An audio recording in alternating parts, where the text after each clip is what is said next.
Napasok natin ang isa sa mga landmark ng Muscat City. Ayan. Okay. Around 10:30 na po in the morning. Ayan. Okay.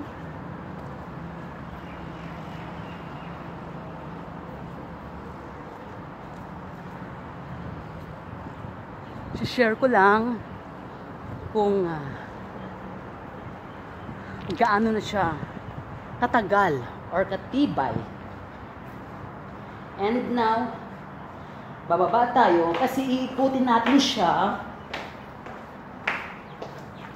Ikutin natin siya sa baba. Isang ikot lang yung kabuuan. Yan.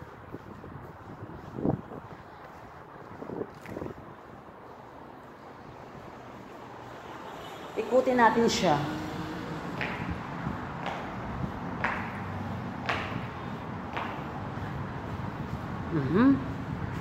Ayan. So, dito tayo magsisimula. Pasensya na kung hindi ako gaano makakapagsalita kasi medyo napapagod ako dahil sa init ng panahon talaga. Ang init talaga, promise. Ang init.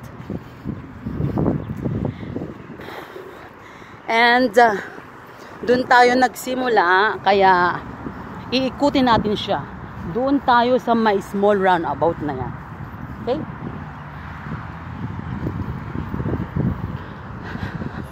Kukuhaan natin siya.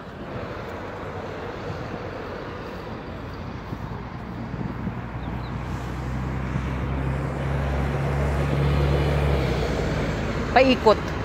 Isang ikot lang tayo. Simula dito hanggang matapos natin yung buo. Okay?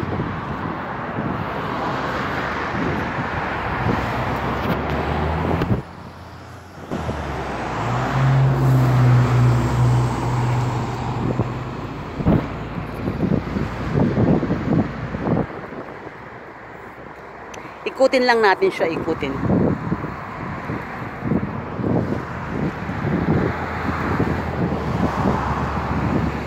Hindi na po ako magsasalita, so bahala na po ang ang mga tunog ng sasakyan. Kasi napapagod talaga ako. Ang tawag po dito is Roselle Roundabout. Yan.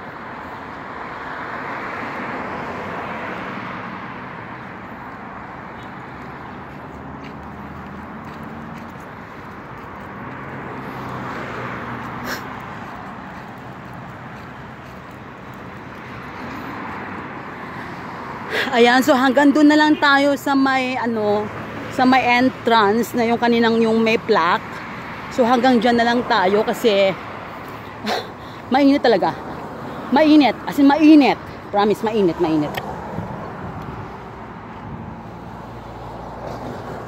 Ayan, hanggang dito tayo sa may little stoplight. Okay?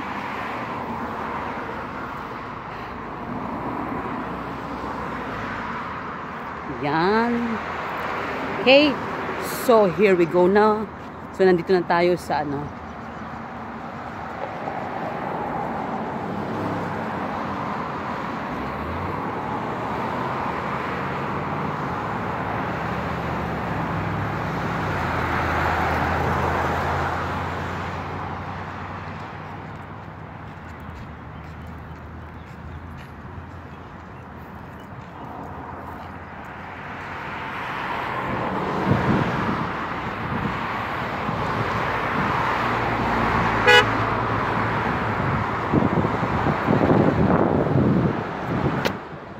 ayan na po, iwanan ko na kayo na mapagpalang panahon and God bless. Hopefully na nabigyan ko kayo ng idea sa bansang Oman, sa Muscat City, sa mga roundabout dito sa Muscat. Ano po siya? Roselle Roundabout. Okay? And bye!